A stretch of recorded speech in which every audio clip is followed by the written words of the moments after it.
देखरेख करने वाले भगवान और दूसरे हनुमान जी के परम भक्त बागेश्वर धाम सरकार जी, जो कि अपने चमत्कारी कार्यों से लोगों को हैरत में डाल देते हैं।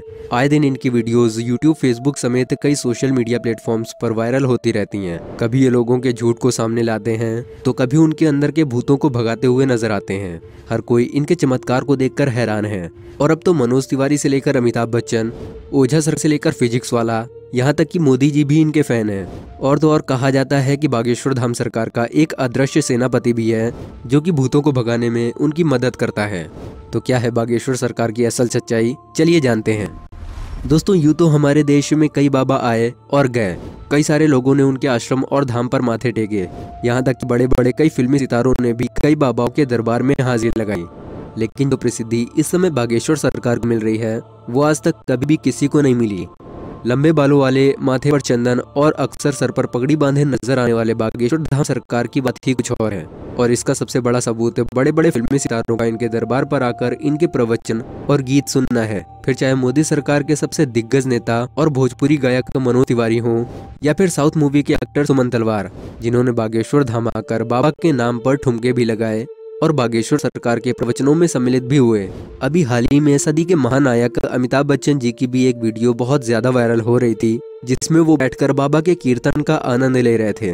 पर दोस्तों, ये सब कुछ एक रात का चमत्कार नहीं है, बल्कि इसके पीछे एक ऐसे बच्चे के संघर्ष की कहानी छुपी हुई है, जिसके संघर्षों के बारे में जानकर आपके भी आंखों में आंसू आ जाएंगे। दोस्तों, वैसे तो सोशल मीडिया पर एक बार कोई वायरल हो जाता है तो उसकी जिंदगी बदल जाती है, पर बागेश्वर धाम सरकार तो हर हफ्ते वायरल होते रहते हैं। लाखों की संख्या में लोग अपना काम धाम छोड़कर उनकी बातें सुनने और उनके चमत्कारों को देखने में लग जाते हैं और अपने दुखों और कष्टों को दूर करने के लिए बागेश्वर धाम भी पहुंच जाते हैं। दोस्तों, ये सब कुछ अगर सच हुआ है तो बागेश्वर धाम के चमत्कारों की वजह से। कहते हैं कि बागेश्वर धाम पर स्वयं हनुमान जी की कृपा बनी हुई है, जिनकी सहायता से बागेश्वर धाम सरकार लोगों के मन की बात को जान लेते हैं और उसके बताने से पहले ही एक कागज पर उसकी समस्या और उसके उपाय लिख देते हैं, जिसके कई सारे प्रमाण आपने सोशल मीडिया पर वीडियोस के जरिए देखे होंगे। जब व्यासपीठ पर आकर कोई अपनी समस्या को बताता है तो बागेश्वर सरकार एक पर्चे को देकर वो पर्चा उस शख्स को पढ़ने के लिए कहते हैं। पर्चे को पढ़ने के बाद भक्तगण पूरी तरह से आश्चर्यचकित रह जाते हैं, क्योंकि जो दुख और परेशानियां उन्होंने बताई भी नहीं थी, उन परेशानियों के बारे में बाबा पहले से ही उस पन्ने पर लिख चुके थे। जिसके बाद वो सभी के सामने उस समस्या का उपाय भी बताते हैं और भक्तों को ये विश्वास भी दिलाते हैं कि भक्तों की समस्या दूर हो जाएगी। लेकिन बागेश्वर धाम सरकार काफी सख्त मिजाज के भी हैं, क्योंकि अगर कोई उनके सामने झूठ बोलता है या फिर गलत नियत के साथ अपनी इच्छाएं लेकर पहुंच जाता है तो बागेश्वर सरकार उसकी पोल खोलने में भी कोई कसर नहीं छोड़ते। बागेश्वर सरकार जब दिव्य दरबार लगाते हैं तो भूत प्रेत की समस्याओं से ग्रस्त अलग अलग हरकतें करने वाले लोग उनके पास आते हैं और बागेश्वर सरकार उनके भूतों को चुटकियों में भगा देते हैं। क्योंकि जैसा कि अभी हमने आपको बताया कि बागेश्वर सरकार पर स्वयं हनुमान जी की असीम कृपा बनी हुई है। और ये तो आपने सुना ही होगा कि भूत पिशाच निकट नहीं आवे, महावीर जब नाम सुनावे। और महावीर से याद आया कि जो लोग भी हनुमान जी के परम भक्त हैं वो कमेंट सेक्शन में जय श्री राम लिखना ना भूलें। हनुमान जी के परम भक्त बागेश्वर सरकार का असल नाम पंडित धीरेन्द्र कृष्ण शास्त्री है, लेकिन लोग इन्हें बागेश्वर धाम सरकार या फिर बागेश्वर धाम वाले महाराज के नाम से जानते हैं। शास्त्री जी का जन्म 4 जुलाई 1996 को मध्य प्रदेश राज्य के छतरपुर जिले के एक छोटे से गांव गढ़ा में एक गरीब ब्राह्मण परिवार में हुआ था। अपने एक इंटरव्यू में उन्होंने बताया था कि जब वो 9 वर्ष के थे तभी से उन्होंने अपने दादा गुरु के कहने पर हनुमान जी की भक्ति, सेवा, साधना और पूजा करनी शुरू कर दी थी और उनका मन हनुमान जी की भक्ति के अलावा और किसी भी काम में नहीं लगता था। यह हनुमान जी की भक्ति का ही असर है जो वो आज अपनी चमत्कारी शक्तियों से लोगों की मदद कर पाते हैं। शास्त्री जी ने अपनी भागवत में एक बार ये बताया था कि जब वो छोटे थे तो उन्हें गरीबी के चलते कई बार 3 दिनों तक भूखा भी रहना पड़ता था।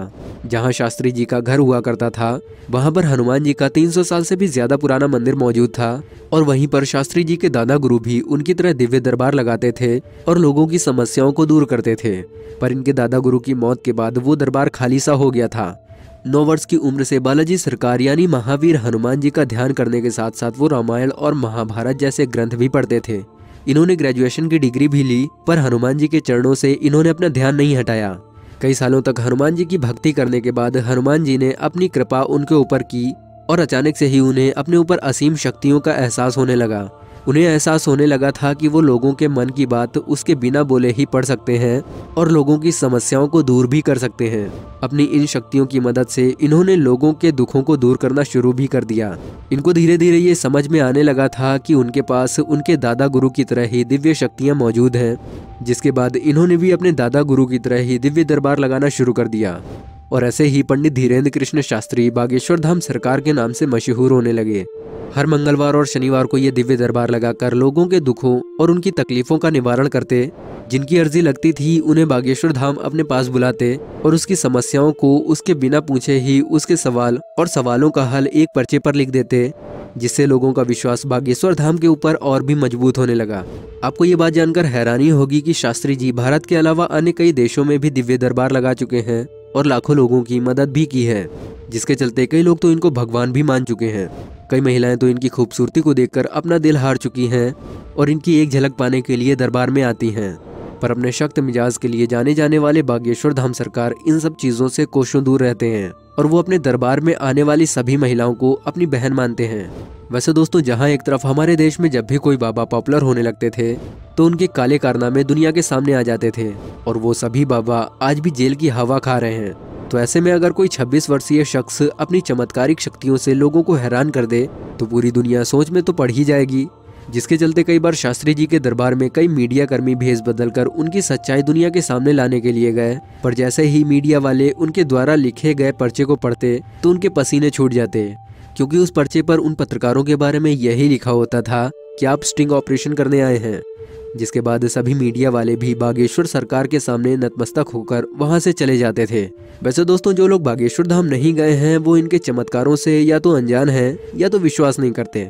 दोस्तों, अगर आप भी बागेश्वर सरकार यानी पंडित धीरेन्द्र कृष्ण शास्त्री जी की शक्तियों को जानते हैं तो कमेंट सेक्शन में जरूर बताइएगा। वीडियो पसंद आई हो तो वीडियो को लाइक करें और ऐसी ही और वीडियोस के लिए हमारे चैनल को सब्सक्राइब करें।